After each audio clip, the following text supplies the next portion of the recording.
Kayaknya semakin lama semakin di belakang ya saudaraku ya. Semakin tambah banyak ya jumlahnya ya. Wow. Hari ini saudaraku saya amazed loh. Kenapa saya amazed? Karena kita akan membuka ibadah yang ketiga. Jadi setelah ini kita masih ada satu kali ibadah lagi. Boleh kita kasih tepuk tangan? But then saya bisa melihat ya saudaraku, terus again and again, God is faithful. Tuhan itu Allah yang setia, ditambah-tambahkanlah jumlahnya. Semakin banyak yang semakin mengenal Yesus. Doa saya boleh Bapak Ibu, jangan hanya datang ke tempat ini, tapi biarlah hidupmu diubahkan. Ngalami Yesus secara pribadi, ngalami power itu, ngalami life itu, ngalami healing dalam hidupmu. Kita mulai ya. Sekali lagi tepuk tangan paling meriah buat Yesus Tuhan kita. Thank you. Hari ini saudaraku kita masuk pada bagian yang terakhir dari seri firman Tuhan, The Spirit of Wisdom. Kalau boleh saya katakan, this is the part where you will need it every single day of your life. Ini bagian yang terakhir ini justru saudara akan butuhkan ini di setiap kehidupan saudara, every single day. Kenapa saudaraku? Because life is a battlefield. Hidup itu peperangan Pak. Saudara sadar nggak sadar tiap hari peperangan itu terjadi. Sesederhana kalau mata kita dibukakan, sama seperti bujang dari Elisa waktu itu, matanya dibukakan maka saudara akan melihat Pak, life is battlefield. Dan kalau hidup itu adalah satu peperangan, life is a battlefield, izinkan saya juga mengatakan hal ini Bapak Ibu. The enemy will attack you every single day. Suka atau nggak suka? Dia akan cari celah. Dia akan cari titik kelemahan saudara, and right there he will strike you. Dalam kehidupan saya pribadi ya saudara, kadang kalau tidak ada kelemahan yang bisa ditemukan, dia akan cari kelemahan orang terdekatmu. Dia tahu kok buttonnya saudara itu apa, pemicu saudara itu apa. Kadangkala bahkan kalau itu pun dia tidak temukan ya saudara, maaf saudaraku, bahkan asisten rumah tangga saudara juga bisa kena. Orang di sekelilingmu, orang yang mungkin bahkan jauh dari saudara, itu pun bisa kena. Dengar ini baik-baik. Doa saya hari ini, jadi orang Kristen, pertahankan kehidupan doamu. Kenapa? Karena kehidupan doamu bukan dibutuhkan pada saat masalah terjadi. Kalau saudara baru doa saat masalah terjadi, ya lebih baik daripada nggak doa sih Bapak Ibu. Tapi it's too late. Doamu yang menjagai keluargamu setiap hari, doamu yang tanpa kau sadari di dalam setiap peperangan, dia akan strike. Apakah saudara kira semua baik-baik saja kebetulan? Come on. Kalau tembok berapi penjaga itu diangkat habis saudara. Jangan pernah berpikir, gak apa-apa pastor, 1 hari bolong gak apa-apa pastor, 2 hari bolong gak apa-apa pastor, 3 hari bolong gak apa-apa. Emangnya musuh gak perhatikan? Kok gak ada lagi penjagaannya? Every single day is battlefield. Dan dengar ini Bapak Ibu, akan selalu ada Goliat-Goliat. Itu sebabnya kenapa firman hari ini saudara butuhkan wisdom to defeat your Goliath. Hikmat untuk mengalahkan Goliatmu, karena akan selalu ada Goliat-Goliat di dalam kehidupan saudara yang seolah-olah tidak terkalahkan. Bukankah itu Goliat? Seolah-olah tidak terkalahkan, berdiri untuk menghancurkan engkau. Masih ingatkah apa yang saya katakan Bapak Ibu? Life is a game of faith. Hidup kita ini pertandingan iman. Sepakat? Dalam pertandingan iman yang paling saudara butuhkan adalah iman. Clear dong? Saudara pertandingan lempar-lemparan balon isi air. Yang saudara butuhkan ya balon isi air. Dalam pertandingan iman yang saudara butuhkan adalah iman. Padahal setiap hari akan selalu ada Goliat yang berusaha berdiri mengolok-olok imanmu. Berapa banyak saya menjumpai sekian banyak orang ya saudaraku. Hari-hari ini karena keputusan mengambil hutang piutang yang salah. Every single day itu Goliat berdiri loh.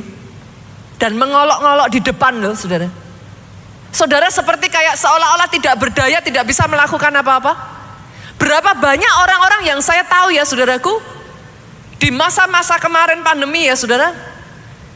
Oh imannya goyah loh. Kenapa? Every single day Goliat sakit penyakit itu berdiri dan berkata, mana Tuhanmu? Kalau Tuhanmu ada kenapa masih belum sembuh? Come on. Setiap kita punya Goliat dalam kehidupan kita. Itu sebabnya saya akan mengajak saudara melihat bagaimana anak muda seperti Daud membuat mesin perang tinggi 3 meter itu sujud di bawah kakinya. Come on. Bagaimana seorang Daud, a young shepherd boy, membawa mesin perang 3 meter tingginya, tunduk di bawah kakinya. Kita baca ya saudaraku ya. Kita lihat ya. Kita lihat yuk. Kita buka ada dalam 1 Samuel.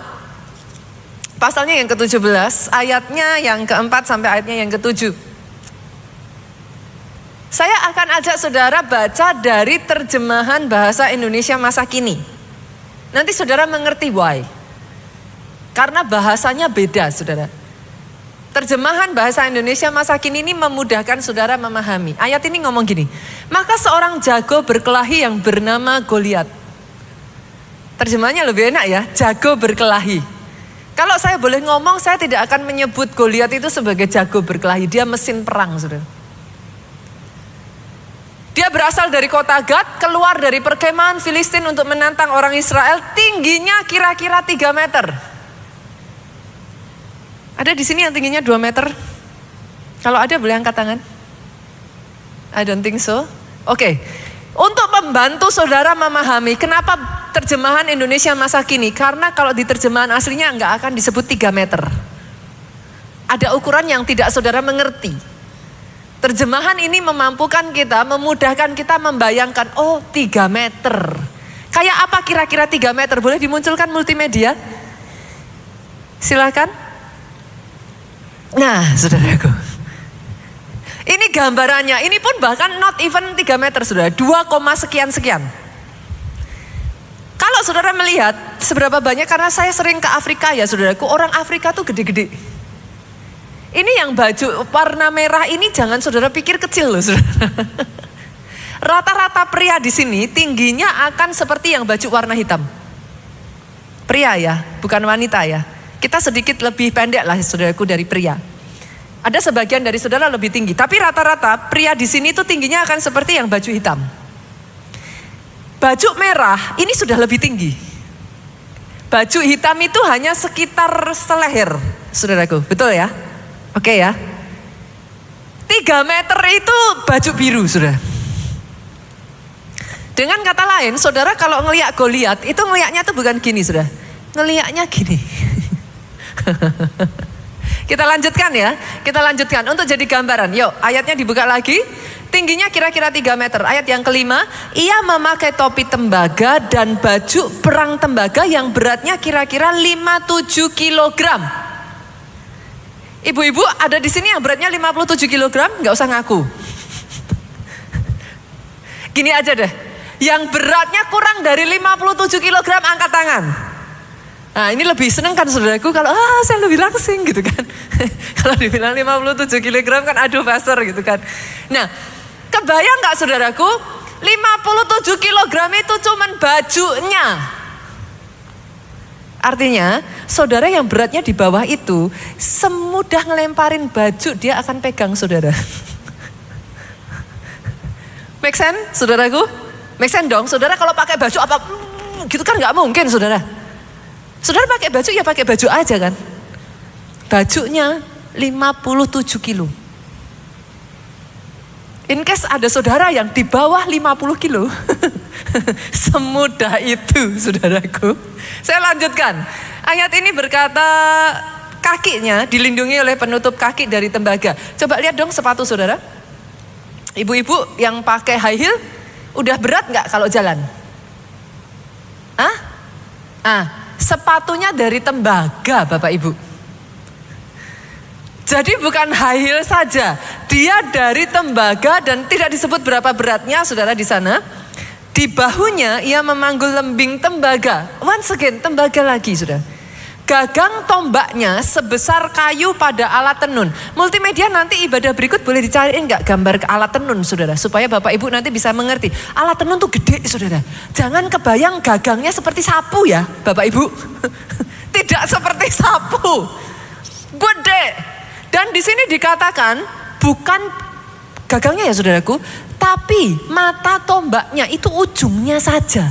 Itu 7 kilogram. 7 kilogram adalah berat bayi kurang lebih 6 bulan. Oke?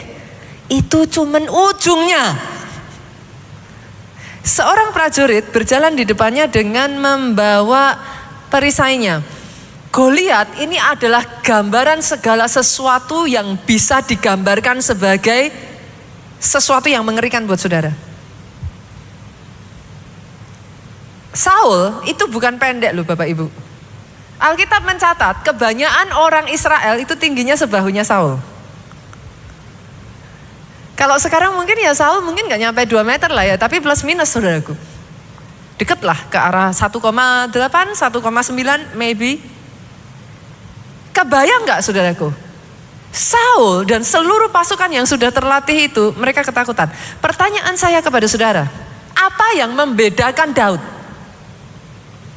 He is just a young shepherd boy, penggembala domba muda. Apa yang membedakan Daud?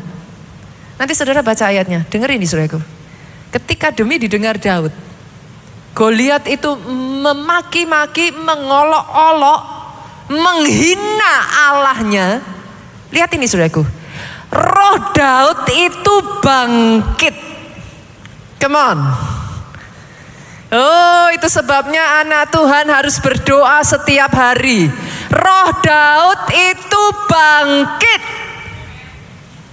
Ketika rohnya bangkit Pak, roh yang bangkit itu mengaktifkan imannya Daud. Come on. Iman itu perkara roh. Roh bangkit, iman bangkit Pak. Bersamaan iman bangkit. Ini yang membedakan Daud. Dia bisa berkata, I can beat you. Saya ulang ya saudaraku. Oh yes.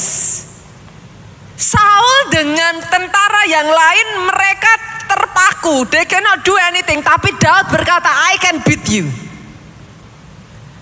Dan karena Daud berkata, yes, I can beat you, maka ayat 48 dan 50 ditulis. Kita lanjutkan. Kita buka di pasal yang sama, saudaraku. Ayat 48 ngomong seperti ini. Ketika orang Filistin itu bergerak maju untuk menemui Daud. Baca dong Bapak Ibu. Daud jalan pelan-pelan. Daud hati-hati. Saudara pernah lihat orang tinju enggak? Nah ya, biasanya kalau tinju berat badan ataupun penampilan perawaan jauh lebih tinggi, saya tanya, petinju itu akan menghampiri dengan gimana? Saudara mengerti maksud saya? Tapi Alkitab mencatat dengan jelas, Daud loh saudaraku, segeralah dia berlari ke barisan musuh untuk menemui orang Filistin itu. Orang yang rohnya menyala-nyala, come on. Orang yang rohnya menyala-nyala, orang yang kehidupan doanya dijaga dengan baik. Itu sebabnya Alkitab berkata jangan dibiarkan padam. Api yang dibait Allah itu jangan dibiarkan padam. Bukankah tubuhmu bait Roh Kudus? Api yang dibait itu jangan dibiarkan padam. Biarlah rohmu menyala-nyala dan layanilah Tuhan. Saya perkatakan biarlah rohmu menyala-nyala dan layanilah Tuhan. Saya perkatakan biarlah rohmu menyala-nyala dan layanilah Tuhan. Ayat 49 ngomong, lalu Daud memasukkan tangannya ke dalam kantongnya, diambilnya sebuah batu dari dalamnya, diumbannya, maka kenalah dahi orang Filistin itu, sehingga batu itu terbenam ke dalam dahinya, dan terjerumuslah ia dengan mukanya ke tanah. Dia jatuh ke depan, bam. Saya suka sekali ayat yang ke-50. Boleh kita baca sama-sama? Dengan suara keras ya Bapak Ibu ya. 2-3, ayat yang ke-50 boleh dimunculkan multimedia. 2-3. Demikianlah Daud mengalahkan orang Filistin itu dengan umban dan batu. Ia mengalahkan, diulang dua kali, orang Filistin itu dan membunuhnya tanpa pedang What does it mean? Ayat 4 Pak sampai ayat 7 tadi gak berlaku.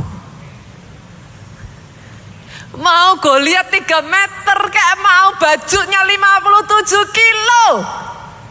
Mata tombaknya 7 kilo. It doesn't matter.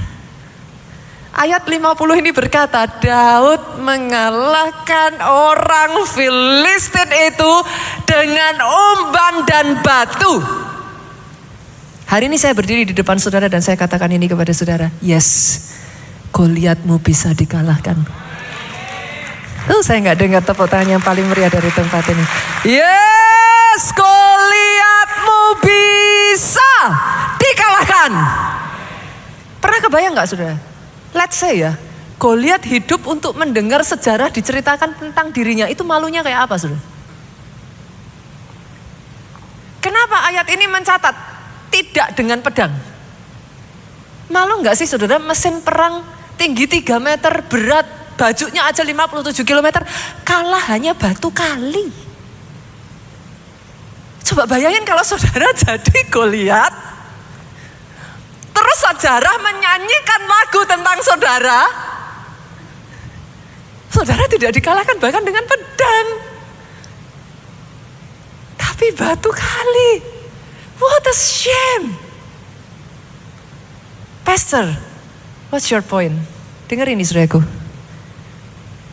Iman membuka, hikmat itu mengalir dalam kehidupan Daud. Apa yang tidak bisa dilihat oleh Saul dan bangsa Israel, Daud bisa lihat. Kenapa? Karena Saul dan bangsa Israel berkata, Pak, yang ini aku gak bisa kalahin. This one is unbeatable. I cannot do it. Berapa banyak engkau berkata atas masalahmu, Pastor, I cannot do it. Pastor, saya sudah tidak bisa apa-apa lagi, Pastor. Berapa banyak dari antara saudara berkata, Pastor, kayaknya saya mundur deh yang ini. Tapi ketika Daud, rohnya bangkit, imannya menyala, dia bisa berkata, I can beat you. Dan ketika dia berkata, I can beat you, semua keran hikmat dalam kehidupannya itu terbuka. Hikmat Tuhan mengalir. Dia mulai melihat apa yang orang gak bisa lihat. Dan kali ini, yang orang gak bisa lihat, dia ngomong, ada jalan. Bisa. It can be done. Bisa dilakukan. Itu sebabnya dia ambil batu kali itu dari kantongnya, saudaraku. Coba pernah terpikirkan gak sih saudaraku? Apa artinya coba kalau saat itu Goliat masih hidup, terus saudara keluarin. Terus Daud ditanya Saul, kamu mau ngalahin dengan apa? Terus dia bilang, ini. Coba bayangin deh saudara, apa artinya batu kali untuk mengalahkan Goliat? Come on. Wisdom membuat yang nothing jadi senjata pamungkas membalikkan keadaan. Oh, come on. Come on. Di tempat ini ada yang rohnya menyala-nyala. Biarlah rohmu menyala-nyala. Kenapa? Ketika apimu dibangkitkan. Saul boleh hebat Bapak Ibu. Prajurit-prajurit itu punya semua keahlian yang tidak dimiliki Daud. Tapi sorry. Orang sehebat apapun kalau rohnya padam, nothing. Nothing. Hikmat dalam hidupnya kandas. Keran-keran hikmat dalam hidupnya tertutup.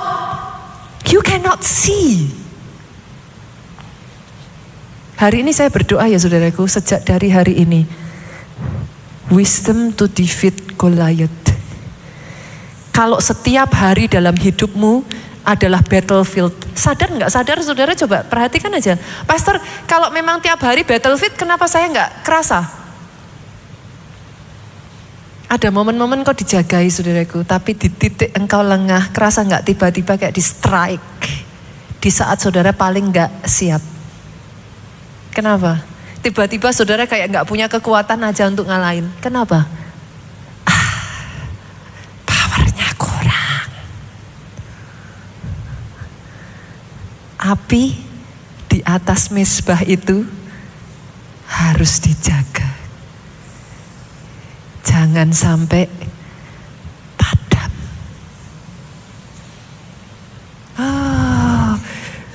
Kalau setiap hari adalah battlefield, izinkan saya katakan ini Bu.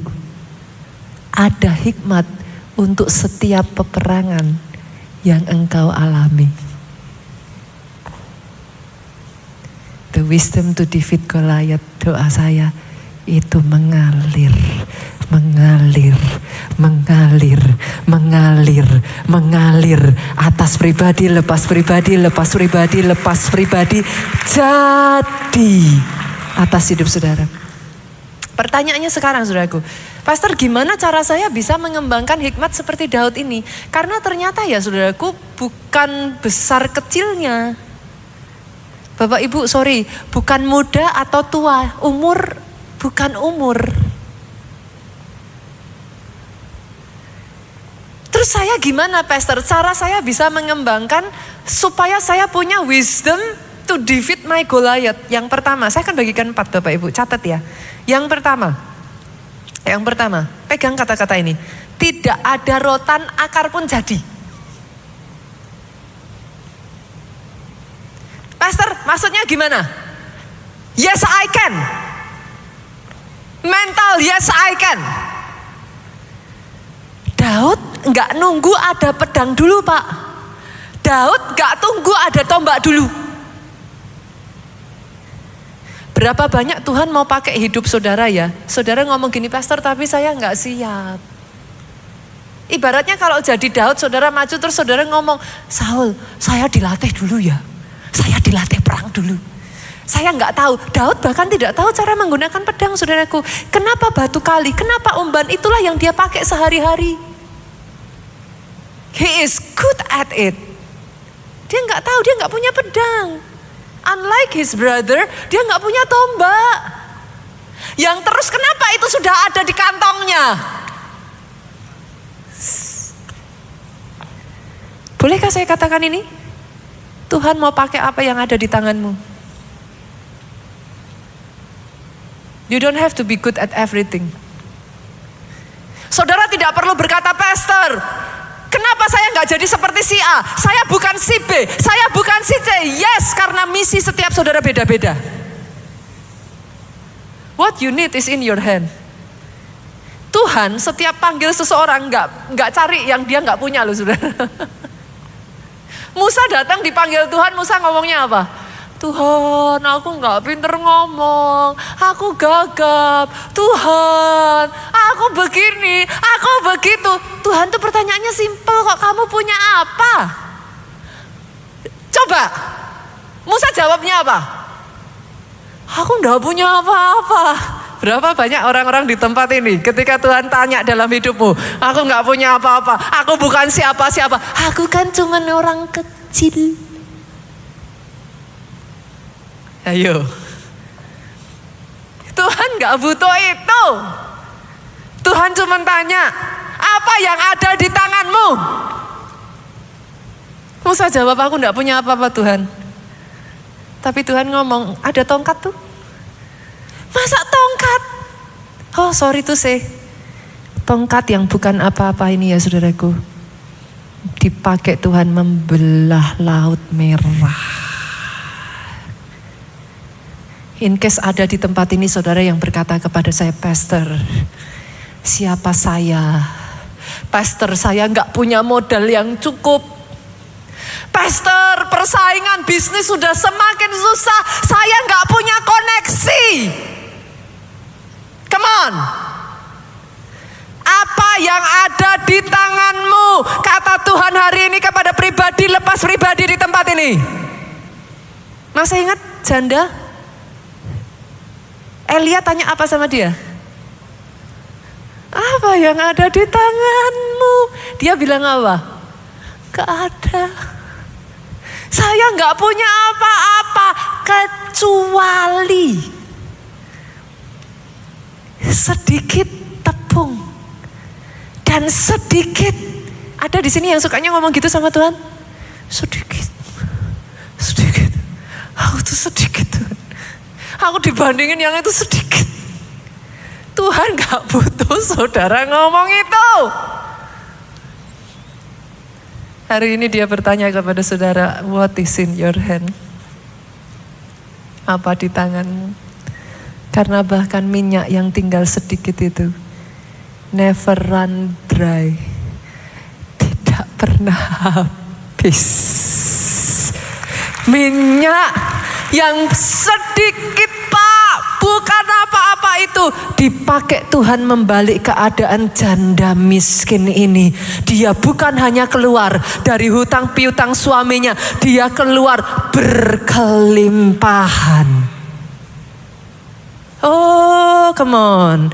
Yang apinya menyala-nyala di tempat ini. Come on, yang imannya dibangkitkan boleh teriakan aminmu yang paling keras. Aminmu yang lebih dahsyat lagi buat Yesus Tuhan kita. Tepuk tangannya boleh yang paling meriah. Yuk, tidak ada rotan akar pun jadi. Come on, buang mulai hari ini ya saudaraku. Jangan batasi diri saudara sendiri dengan semua keterbatasan saudara. Saya sering mengatakan ini, let God be God.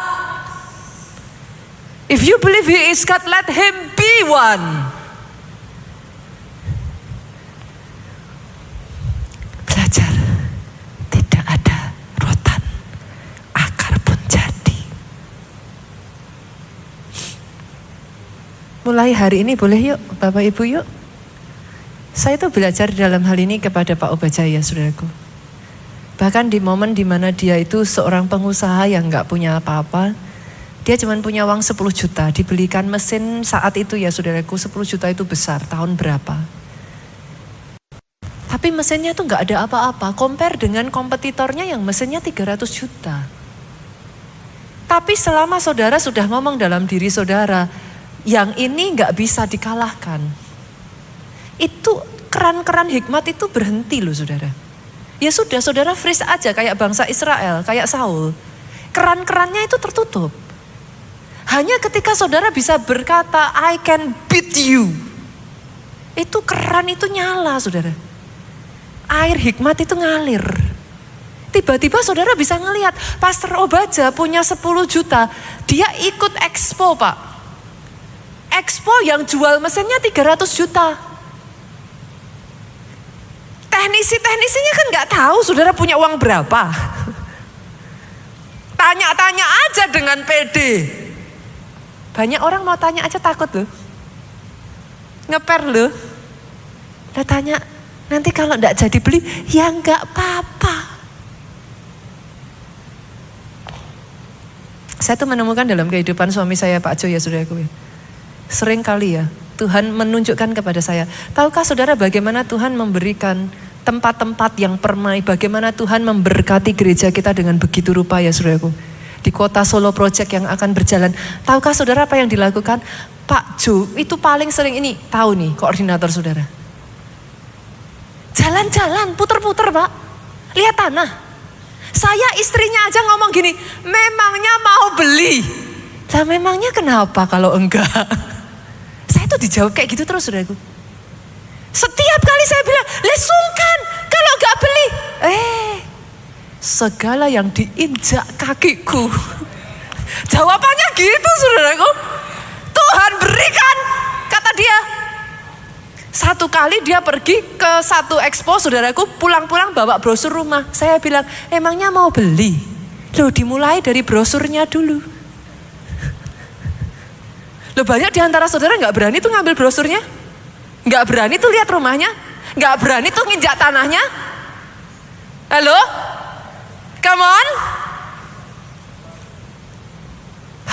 Saya mendengar satu kesaksian ya saudaraku, dari salah satu orang SG di bawah kita. Saudara tahu, dimulainya dari apa? Dia doa sama Tuhan, ya ampun, bukan SG kita, salah satu hamba Tuhan saudara. Satu kali dia datang, dia ngeliat loh, waduh Tuhan, seandainya saya bisa punya mobil yang dipunyai. Saudara tahu dimulai dari apa? Dia beli dulu miniaturnya Alphard, ditaruh di depannya, dashboard mobilnya. Dari miniatur Alphard dia pegang, Tuhan, satu hari nanti si miniatur bekerja. Iman timbul dari pendengaran akan firman Kristus. Apa yang kau lihat itu terjadi atas hidupmu, itu jadi dirimu. Dia terus lihatnya kalau nyetir miniatur Alphard. Lihatnya kalau nyetir miniatur Alphard. Pak Jo nginjak-nginjaknya dalam nama Yesus tanah. Sampai satu ketika miniatur Alphard itu berubah jadi Alphard sungguhan, saudaraku. Oh come on, saya nggak dengar kata amin dari tempat ini. Saya nggak dengar kata amin yang paling keras dari tempat ini. Come on, satu demi satu, apa yang diinjak suami saya terjadi Tuhan berikan. Tidak ada rotan, akar pun jadi. Pak Obajak mesin 10 juta, dia tanya, teknisi ngomong, dikira potential buyer saudara. Dijelaskan dengan detail. Ini mesinnya begini loh, cara kerjanya begini. Pak Obajak tanyanya detail sekali. Coba saya lihat dalam mesinmu kayak apa, cara ngerakitnya gimana, seperti apa, dibuka dalamnya, dilihat, ini caranya begini, ini caranya begitu, didengarkan, dikumpulkan semua brosurnya. Dikira mau beli. Dari semua brosur-brosur, dari semua yang diceritakan, dari semua yang Pak Obajak bisa dengar, pulang mesin 10 juta dengan tangannya sendiri diubah saudaraku. Bisa produksi dan menghasilkan sama dengan atau setidaknya setara dengan yang 300 juta.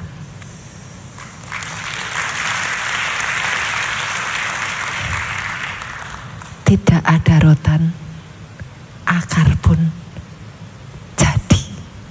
Kadang hikmat itu keluar dalam kondisi kepepet. Halo, boleh Bapak Ibu? Sejak dari hari ini kembangkan pola pikir itu. Jangan pernah berkata lagi, Pastor aku bukan anak siapa-siapa, Pastor aku bukan apa-apa, Pastor aku orang yang tidak ada ininya, tidak ada masa depannya. Stop! Watch out what you say. Hati-hati dengan perkataanmu, dalam perkataanmu ada kuasa. Apa salahnya sih saudara sama-sama ngomong, bilang aku ini orang yang diurapi Tuhan. Ngomongnya jangan, aku ini orang yang diurapi sih Pastor, diurapi. Kayak tadi itu loh saudaraku, Daud tidak mendatangi Goliat dengan dia lari. Aku anak raja segala raja. So what? Berani. Yang kedua saudaraku, yang pertama tadi tidak ada rotan, akar pun jadi. Mengembangkan wisdom yang unkonvensional saudaraku, hikmat yang tidak biasa. Boleh nggak kembangkan kreativitas? By the way, Yesus kita tuh kreatif loh. Coba, penginjilan mana yang lebih kreatif dari Yesus? Zaman itu orang kalau khotbah, kita aja sekarang lah Pak, khotbah di mana? Gereja lah, bait Allah kan? Kalau zaman dulu bilangnya, Yesus khotbah di mana? Ada nggak zaman sekarang khotbah di atas kapal Pak? Loh, Tuhan kita tuh kreatif loh. Dia khotbah, dia naik ke atas kapal, berlabuh, berlayar ke sana, ngadain mujizat. Itu gimana semua orang yang datang di situ nggak percaya? Come on, He is a creative God. Dia khotbah, di atas bukit. Pada saat dia disuruh bayar pajak, dia ambil ikan, keluarin uang, bayarlah apa yang seharusnya kamu bayar. Our God is a creative God. Tuhan kita Tuhan yang kreatif. Dan kabar baiknya saya perkatakan buat saudara, engkau diciptakan serupa dan segambar dengan Tuhan yang kreatif itu. Artinya dalam dirimu mengalir DNA kreatif. Jangan pernah berkata lagi, pastor, saya nggak punya apa-apa kok, mau gimana? Come on. Dengan sedikit sentuhan loh saudara. Apa yang saudara sebut sebagai leker. Dirubah dikit aja jadi The Crips. Harganya udah berapa? Coba. Loh sekarang saudara kalau beli leker tuh berapa toh? Berapa saudara leker? 2.000 aja dapat. 1.500 kemarin tuh saya ada pameran di bawah mall tuh. Masih dapat. Begitu namanya diganti. Crips. Berapa tuh saudara bayar? Nah loh, 20.000 aja belum tentu dapat sekarang. Paling murahnya udah berapa kan? Nah, tuh 10 kali lipat. Saudara di sini keluar ngopi di pinggiran, paling bayar berapa Bapak-bapak? 5.000 dapat? Boleh ya? Ngopi pinggir ya. Sekarang Starbucks, saudara, diganti aja namanya. Dikasih sedikit diulek-ulek, gimana lah caranya saudaraku? Starbucks saudara bayar berapa? Berapa kali lipat? Senggol kiri kanan, be kreatif. Be kreatif.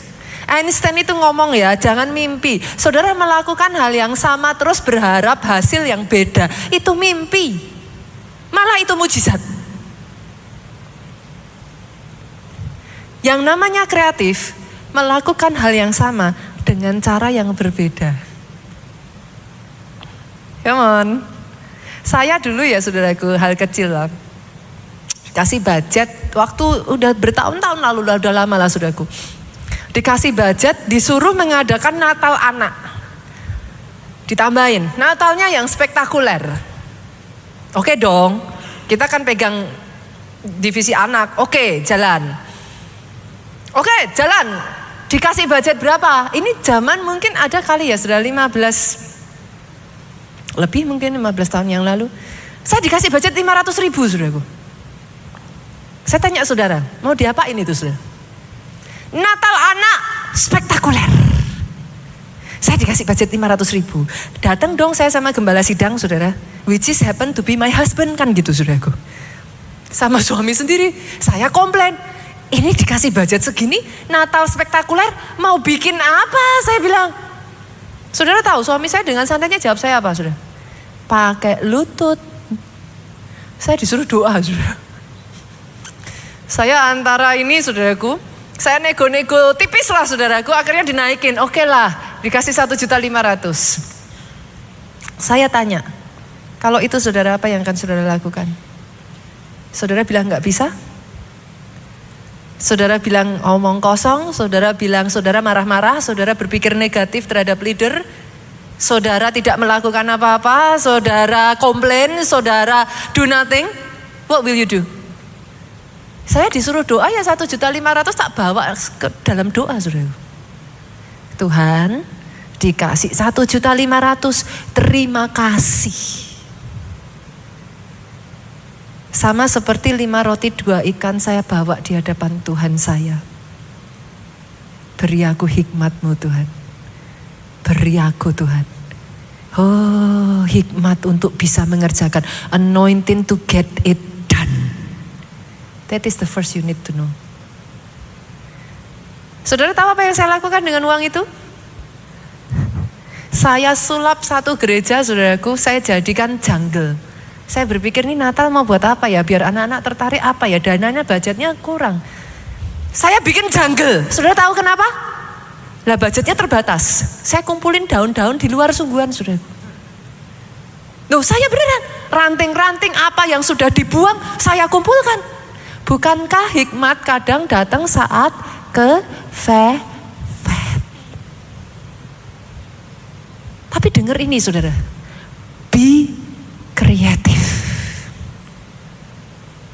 Hari itu mereka berkata kepada saya, "Pastor, ini dekor di mana? Wah, pasti mahal ya, Pastor." Saya cuman asal tahu aja, saudaraku. Kadang kalau kita ceritakan bumbu dapurnya, nggak terasa mujizatnya, saudara. Tapi yang mereka tidak tahu, teman-teman semua bekerja keras, saudara. Mereka kumpulkan satu demi satu. Mereka hias, mereka ubah. Benar-benar terasa seperti hutan, saudaraku. Satu ketika mulai kan, dipercaya lebih dong, saudaraku. Sharing visi kan, dipercaya lebih. Jangan pernah komplain dengan apa yang ada di tanganmu. Come on. Come on. Jangan pernah komplain dengan apa yang ada di tanganmu. Yesus memberi contoh. Naikkan itu di dalam doa dengan ucapan syukur. Terima kasih Tuhan. Engkau sudah berikan di tanganku ini. Aku percaya Tuhan berikan hikmat. Apa yang sudah Tuhan berikan jadi terobosan. Next time lagi, dipercaya lagi saudara. Kali ini sudah membuktikan. Tambahlah budgetnya, tapi masih kecil. Terus saya mikir ini mau diapain ya kali ini ya Pas. Mau kita bikin apa ya? Tuhan kasih hikmat lagi. Under the sea. Anak-anak sukanya ini saudara. Under the sea. Lah Pastor terus gimana? Ikan hias harganya mahal. Saya kontak jemaat. Saya tahu ada kenalan yang punya toko ikan hias. Mau nggak promosi, saya bilang. Tuh ikan-ikan hiasmu bawa semua ke gereja. Boleh dijual, boleh dipromoin. Taruh tuh nama-nama toko gede-gede. Dia bawa semua ikan hias saudaraku. Anak-anak masuk, lihat segala macam. Saya kerjasama dengan pecinta binatang. Mereka bawa kura-kura, mereka bawa segala macamnya. Saya katakan boleh, mau ceritakan dan edukasi anak-anak. Saya bilang. Saya akhirnya gandeng sana, gandeng sini. And everything is for free. Diubahlah gereja kita menjadi under the sea. Saudara boleh nggak dengar yang lain lah. Hikmat datang saat kepepet. Tapi itu semuanya bisa kau lakukan kalau rohmu menyala-nyala. Tuhanmu, Tuhan yang kreatif. Pernah lihat ikan yang bibirnya kayak pakai lipstik? Gak perlu beli mahal saudara, bibirnya sudah. Pernah lihat ikan yang tidak usah pakai baju? Ekornya sudah seperti baju. Itu apa yang cupang yang saudara suka lihat? Betapa cantiknya kan? Itu kan seperti kayak tarian flamenco saudaraku. Ekornya sudah melambai-lambai. Tuhanmu kreatif. Sejak kapan kita anak-anaknya tidak kreatif? Come on, come on. DNA itu mengalir dalam hidupmu. Jadi kreatif. ATM. Amati, tiru, modifikasi. Jangan pikirnya ATM, apa Pastor? Duit gitu. Bukan saudaraku. Uang kalau dikejar itu punya sayap saudara. Dia terbang. Kejarlah hikmat. Alkitab berkata, nilainya lebih dari emas dan perak. ATM. Amati. Amati. Semua dari amati. Minggu lalu saya katakan apa? Sediakan dana untuk belajar. Jangan hanya punya dana untuk makan Bapak Ibu. No. Harus sediakan dana untuk belajar. Kalau saudara sudah sampai di satu level tertentu di mana saudara bisa pergi ke luar negeri, why not? Pastor, bicara luar negeri, makan aja puyeng. Ya sudah, luar negerinya bawa YouTube. Ada kok semua di YouTube. Tapi pertanyaan saya, sama-sama nonton YouTube, yang ditonton apa? Ayo. Nah, ketawa toh saudaraku. Sama-sama nonton YouTube, yang ditonton cuman hahaha. Boleh nggak? Sama-sama pergi ke luar negeri, saya tanya, ngapain kalau ke luar negeri? Ibu-ibu shopping. Kalau ke luar negeri ngapain? Healing. Boleh nggak sih sama-sama saudara ke luar negeri, sama-sama saudara buka YouTube. Belajar. Karena yang ketiga saudara, poin yang berikutnya ya saya mau bagikan. Sama-sama melakukan sesuatu, kerjakan dengan excellent. Kerjakan excellent. Jangan separuh-separuh. Bukan cuman kreatif, tapi excellent saudara. Bicara soal kreatif ya Bapak Ibu. Ada satu orang dari Uganda. Dari keluarga yang mampu, sama papanya dilempar ke Amerika, ke Atlanta untuk belajar. Sama-sama saudaraku dia belajar. Satu kali dia pergi ke hotel. Mungkin buat saudara ini sesuatu yang biasa sekali. Saudara pernah ngalami enggak? Kita kalau di hotel sabun cuci itu loh Pak. Pernah ngalami enggak? Baru dipakai sehari besoknya udah diganti baru. Nah pernah ya. Buat kita itu biasa kan. Buat dia telepon papanya, Pak, di sini ada keajaiban. Di Uganda saudara, untuk orang makan aja susah. Boro-boro mikir sabun mandi. Jangankan mikir mandi Pak, makan aja gak punya uang kok. Satu kali dia melihat keanehan itu dan dia berkata dalam hatinya, aku akan membuat bangsaku bisa mandi gratis. Dia ngomong sama papanya, di sini sabun dibuang-buang Pak, baru dipakai cuci sehari buang. Dan kalau orang di luar negeri saudara harus tahu loh, dibuang tuh dibuang beneran saudara. Kadang beda ya, kita dibuang ada arti yang lain saudara. Kalau di sana tuh dibuang ya beneran dibuang, udah dibuang. 3 tahun berselang saudara, dia melihat fenomena itu, dia mendirikan satu yayasan kemanusiaan. Dia utarakan, dia katakan idenya. Dia berkata kepada mereka, bangsaku gak bisa mandi. Bangsamu sabun dibuang-buang. Boleh gak aku minta semua sabun yang kamu buang itu. Dalam waktu singkat, 40 hotel menandatangani perjanjian. Terkumpul 50 ton sabun. Saudara. Dia bekerja sama dengan kargo, saudaraku, yang memang punya hati misi, saudara. Dikirimlah 50 ton sabun itu, saudaraku, ke Uganda. Dikelola papahnya yang punya pabrik sabun. Dikelola sama papahnya, saudaraku. Disterilkan lagi, dibikin baru lagi itu sabun-sabun yang sudah dibuang. Dari apa yang dia lakukan ini saudaraku, dia membuat seluruh bangsanya mandi pakai sabun gratis. Boleh enggak saudara? Terjadi. Kreativitas. Dan sekali kau melakukan sesuatu, lakukan excellent. Lakukan excellent. Jangan malas. Jangan berkata, yang penting udah. Enggak. Kalau bisa, lakukan excellent. Saya tuh suka diprotes anak. Anak saya suka ngomong sama saya, Mami itu kalau ngasih orang kado, kok aneh-aneh. Mbok ya sudah kado dikasih.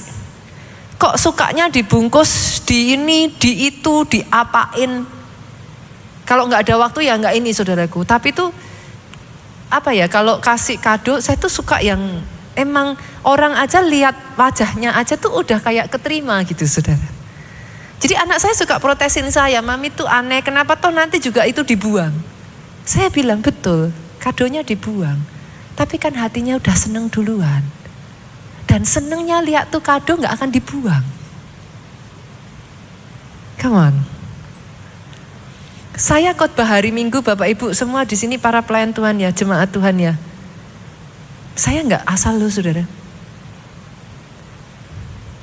Anak saya nomor 2 itu fashion konsultan saya saudara.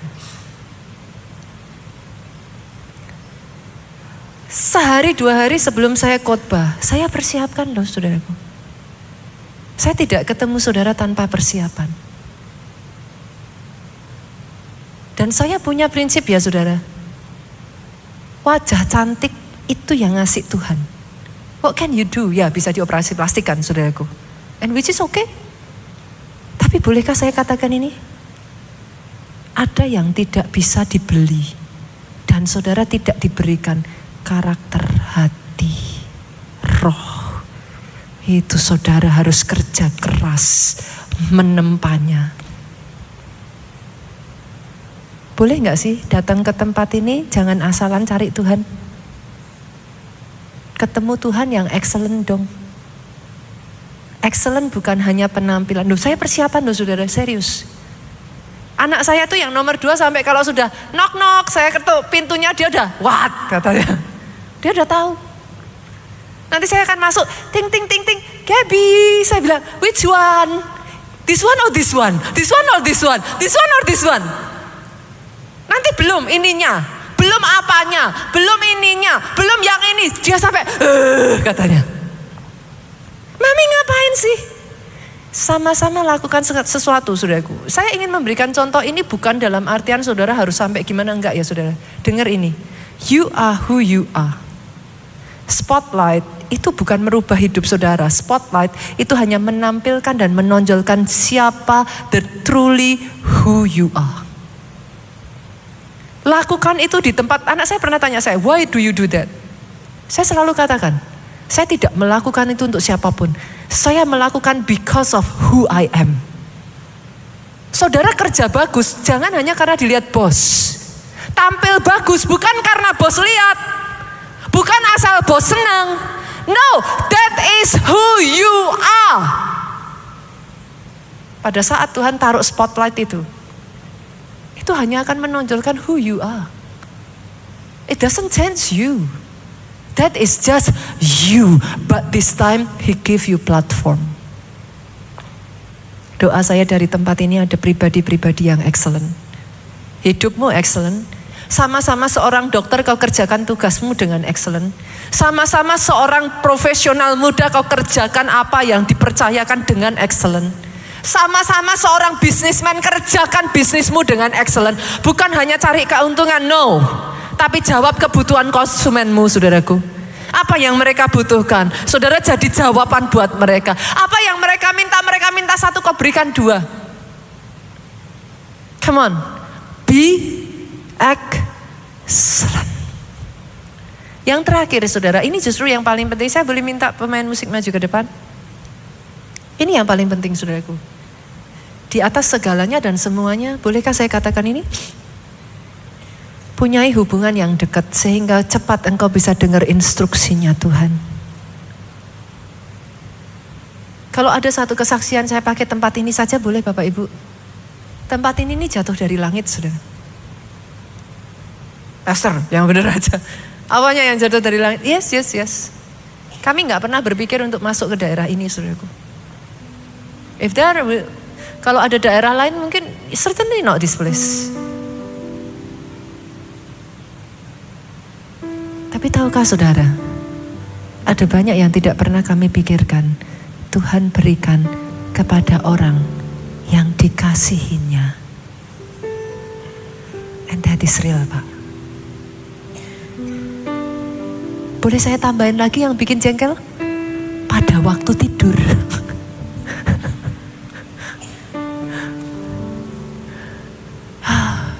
Boleh gak atau jadi orang-orang yang dikasih Tuhan saudara?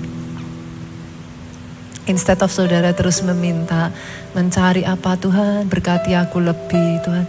Boleh gak diganti? What can I do Lord to make you happy? Aku bisa apa? Capek gak sih doa datang minta terus sama Tuhan?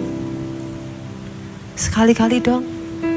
Tuhan, apa yang aku bisa kasih? Aku dikasih hidup, aku dikasih nafas. Aku dikasih semua yang baik. Apa yang aku bisa kasih?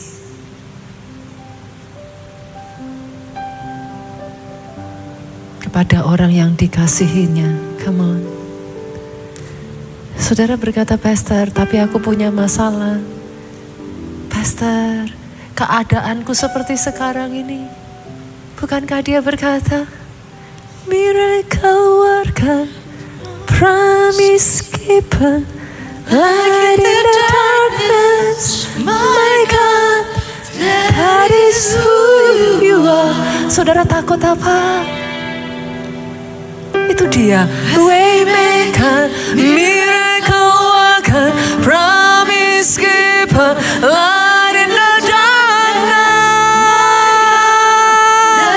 Bahkan di saat engkau tidak mengerti, dia terang buat jalanmu.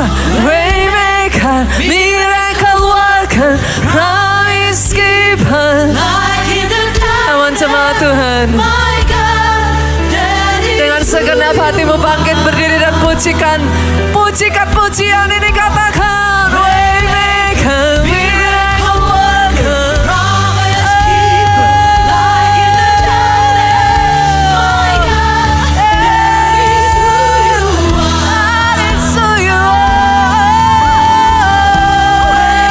Waymaker, miracle worker, promise keeper, light in the darkness. My God, that is who you are. Dengar saudara, dengar katakan ini. Even though I don't see it, you working. Even when I don't feel it, you working. Saudara berkata, Pastor, aku tidak melihat. Pastor, aku tidak merasakan apa-apa.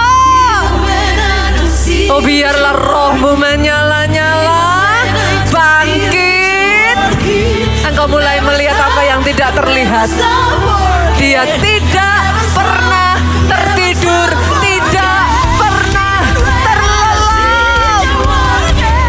Even when I don't feel it, you working. You never stop working. You never stop working.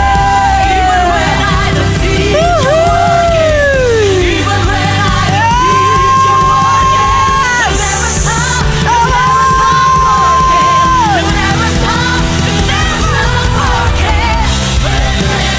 Miracle worker, promise keeper, light in the darkness. That is who you are. That is who you are, Lord. You are Waymaker, miracle worker, promise keeper, light in the darkness. That is who you are. That is who you are. Katakan saudaraku. That is who you are. That is just you, Lord. That is who you are. That is who you are. That is who you are. That is who you are. That is who you are. That is who you are. Yes, Lord. That is who you are. Sorak-sorai yang paling meriah buat Raja di atas segala raja. Buka matamu, saudaraku.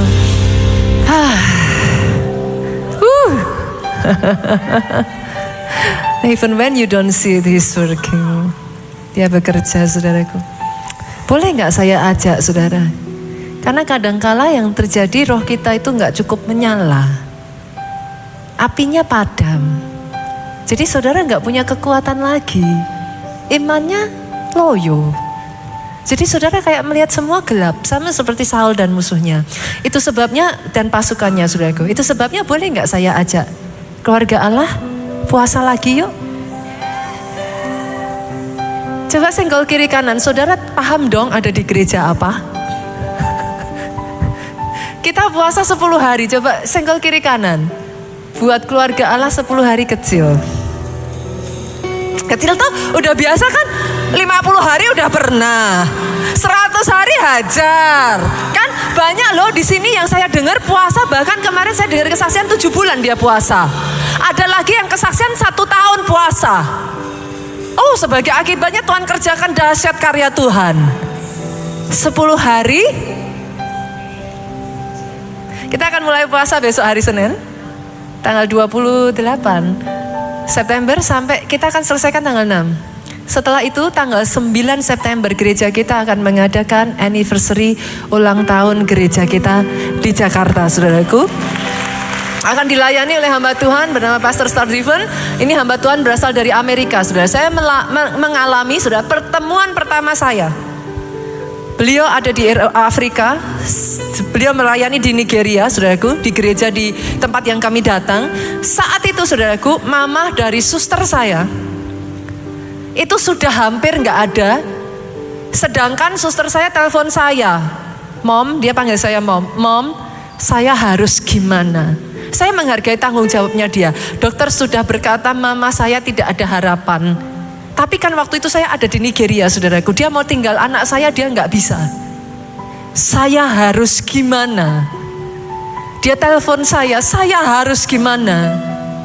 Hari itu saya minta Pastor Sardivan berdoa dari tempat yang jauh. Saya perkatakan kepada suster saya, mamamu hidup. Mamamu hidup. Mamamu hidup. Saya minta Pastor Sardivan berdoa bersama-sama, saudaraku. Pada saat itu kami sehati, kami sepakat. Hebatnya saudara, suster saya berkata, Mom, aku percaya yang Mom katakan. Aku akan tunggu sampai Mom pulang ke Indonesia.